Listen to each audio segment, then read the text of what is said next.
الجزائري تقول له هذا لحم خنزير تاكل؟ يقول لك واش شيخ رشيد راك تشوف فيا انا يهودي انا ناكل خنزير؟ ايه ما شاء الله ما شاء الله. وتجي لواحد الجزائري تقول له هذه قاروره تاع خمر تشرب؟ يقول واش انا راك تشوف فيا نصراني خارج من المله تعطيني الشراب؟ علاه؟ يقول لك الخنزير حرام. الله يبارك. والخمر حرام. اي ما شاء الله تبارك الله. ويسقسيك على الشرقه تاع الماء كي يكون يتوضا، يقول لك راني صايم وحصلت الشرقه هذيك هنا تاع القطره تاع الماء، صيامي صحيح ولا صيامي باطل ولا؟ والعوره تاع اخوك المسلم اللي راك تاكل فيها ولحمه اللي راك تاكل فيه حلال، حلال يجوز. ما لكم كيف تحكمون؟ أم لكم كتاب فيه تدرسون؟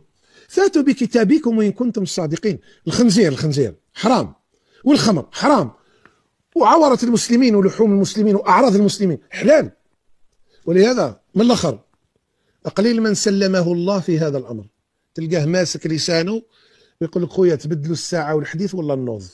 علاش؟ خاطر كي تكون قاعد وتسمع هاك تجيب لنا واحد الحجة تقول لك أنا ما تكلمتش، لكن تعرفش القرآن الكريم يقول إنكم إذا مثلهم. الجميع اللي قعد وسمع كما اللي راه يتكلم.